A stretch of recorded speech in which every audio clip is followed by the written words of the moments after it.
Gerard Butler has never been the kind of actor who hides behind Hollywood polish. But what he finally revealed years after filming 300 shocked even the most loyal fans who thought they already knew everything about the movie. He admitted that what happened behind the camera was far darker, far more chaotic, and far more painful than anyone imagined. And when he described how many of his co-stars were carried off to the hospital day after day, it became clear that the truth of 300 wasn't glory. It was survival. Now, with hindsight and scars he still carries, Butler is finally opening up about what really happened on that set, and why so few people ever understood the cost, the box office miracle, and the hidden reality behind it. When 300 premiered in early 2007, the industry treated it like an experiment that might easily collapse. It had no major A-list cast, it wasn't built on a traditional historical drama formula, and its painterly visual style made studio executives nervous. Yet within 3 days of release, something unexpected happened. The film opened with an astonishing $70 million, more than its entire $60 million budget. By the time its theatrical run ended, Zack Snyder's adaptation had surged past $450 million worldwide. Hollywood called it a miracle, commentators labeled it a turning point for stylized action cinema. Fitness magazines dissected the cast's bodies, meme culture immortalized Leonidas, and the phrase, "This is Sparta," became a generational catchphrase. But no one outside the production understood the truth beneath those celebrations. The public saw a triumphant film, not the brutal months of suffering required to create it. Gerard Butler later admitted that success felt strange, almost surreal, because it papered over the chaos he and his co-stars endured just to make it through each day. Behind every slow-motion battle sequence was a level of pain the audience would never see. The polished final product masked a working environment that teetered constantly between ambition and danger. Even as critics hailed Snyder's visual innovation, nearly 90% of the film was created through digital effects. The cast remembered something different. A warehouse in Montreal that became a furnace under studio lights, a blue-screen battlefield where dehydration was common, and a daily routine shaped more by emergency hospital runs than cinematic glory. Butler would later say that the public celebration of the film's profits felt almost ironic, because the team behind it had been breaking down physically and mentally, while the world marveled at its style. What the world saw as a bold artistic triumph was, to the actors, a grueling survival test. And nothing revealed that reality more clearly than the steady stream of injuries that unfolded behind the scenes.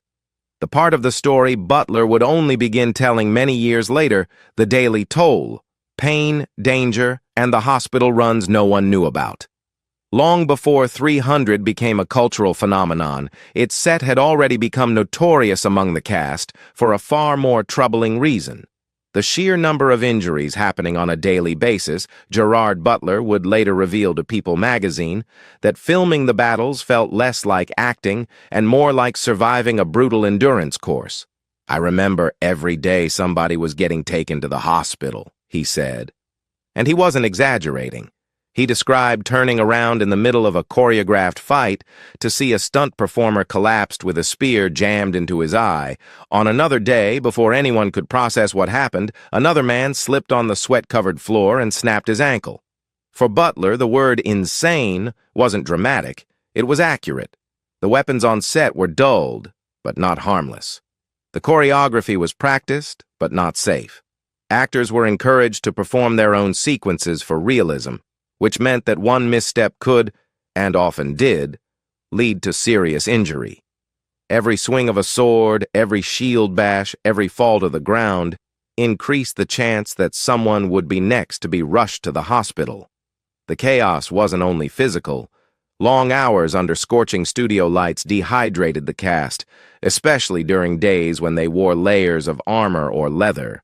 Butler himself fainted more than once, and he recalled moments where he felt his body giving out, but pushed through, because the production schedule left no room for weakness. Crew members struggled too. Camera operators maneuvered through tight spaces, surrounded by dozens of actors mid-battle, and more than one was knocked down or struck by falling equipment. A single wrong movement in the crowded, artificially heated warehouse turned into an emergency. Despite all of this, the cast rarely slowed down.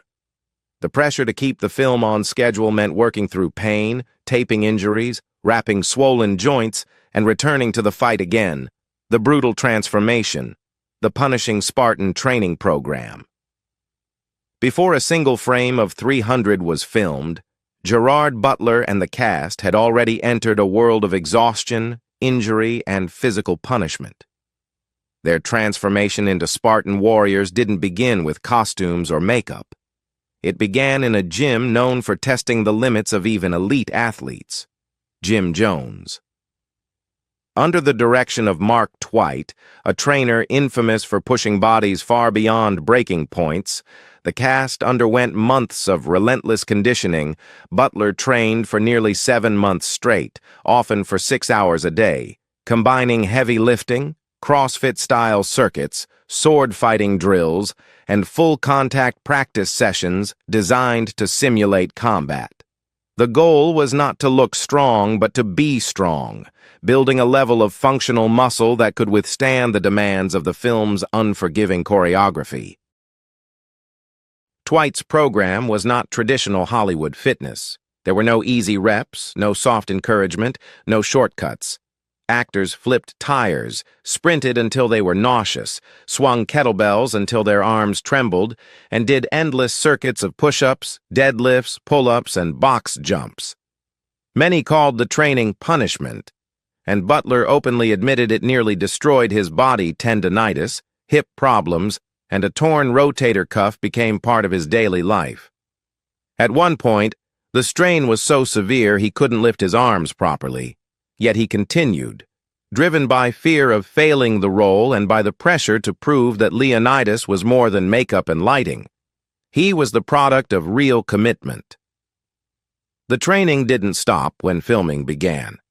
In fact, it intensified. Between takes, the cast kept working out to maintain the sculpted look the camera demanded. Muscle definition had to remain consistent across weeks of shooting, which meant even injured actors forced themselves through painful routines.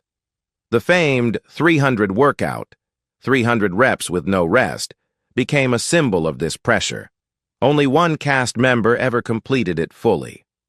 Butler himself was so exhausted by the end of production that he didn't step into a gym again for more than a year. His body simply couldn't handle more. The psychological breaking point. Butler's deep dive into Leonidas. For Gerard Butler, becoming King Leonidas was not just a matter of physical strength. It became a psychological burden that consumed him far more deeply than audiences ever realized. By his own account, he pushed himself into a mental space that blurred the line between performance and identity. He meditated constantly, trying to channel Leonidas through a weird portal, as he once described it. This wasn't a marketing line or playful exaggeration. It was his way of surviving the pressure of embodying a leader who was expected to radiate fearlessness, resolve, and absolute command at every moment. The training had exhausted his muscles, but the psychological strain wore down everything else. Butler threw himself into every stunt, determined to make the battles feel authentic, even when it put him at real risk. There were days when he was still bandaged from training injuries but insisted on doing high-impact action scenes himself. He believed that only by physically experiencing the chaos, the falls, the hits, the disorientation, could he tap into the emotional truth of Leonidas. The problem was that each decision pushed him further into danger. His later confessions about almost drowning during chasing Mavericks and narrowly missing Angelina Jolie's face with a firearm on Tomb Raider show a pattern. He has always been an actor who throws himself into real peril for the sake of realism. On 300, this mindset became both his greatest strength and his greatest threat. Working in an environment dominated by blue screens required another layer of psychological endurance. The cast had to imagine every mountain, army, and battlefield while performing fight scenes in an empty, overheated warehouse. Without practical cues, emotions had to be generated internally, not externally. The blood and explosions seen in the film were all added in post-production, which meant Butler and his co-stars had to react to battles that weren't physically happening. This forced them into a constant state of heightened intensity, mentally replaying imagined chaos hour after hour. The Spartan Brotherhood, the bond forged through pain. Amid the chaos, exhaustion, and constant injuries, something unexpected began to form among the cast of 300. A genuine sense of brotherhood that went far beyond what the script required. Gerard Butler often said that portraying Leonidas meant carrying the weight of leadership every day, but it was the men standing beside him, Lena Headey, David Wenham, Dominic West, Michael Fassbender, and dozens of stunt performers, who kept him grounded. Their bond wasn't the polished camaraderie of promotional interviews. It grew from suffering together, from surviving the same heat, injuries, and fear of failure. The cast trained in the same gym, pushed through the same workouts, and endured the same punishment. That shared pain stripped away ego and created a sense of unity that no amount of dialogue coaching could replicate. They spent hours sweating side by side during Mark Twight's brutal training sessions, silently pushing themselves through circuits designed to break most people within minutes. When someone faltered, others stepped in, shouting encouragement or lifting the weight off their shoulders just long enough to keep them moving. They knew each other's limits, each other's injuries, and each other's frustrations. Butler later said that by the time cameras rolled, they didn't need to pretend to be Spartans. The connection already existed. They had lived through something that mirrored the discipline and loyalty of the characters they portrayed. This unity carried over onto the set, where the actors relied on each other to cope with the uniquely isolating experience of working almost entirely in a blue-screen environment, with no real landscapes, props, or enemies to interact with. They had to depend on emotional cues from their co-stars. Butler described moments when exhaustion left him barely able to stand. But the energy from the men around him pulled him through. Fassbender once admitted that the group dynamic helped him stay committed even when the physical demands bordered on overwhelming. David Wenham, who narrated much of the film as Dilios, said the cast's off-screen bond shaped the emotional weight of the story's quieter moments, particularly scenes of sacrifice and farewell. Even Lena Headey, who had fewer action sequences, felt part of this unspoken alliance. She brought emotional balance to the story through Queen Gorgo, and the respect between her and the male cast members reflected the film's themes of loyalty and honor. Butler often credited the unity among the actors as the key ingredient that made the final film feel larger, more intense, and more authentic than anyone expected. The legacy and the career transformation. How 300 changed Butler forever.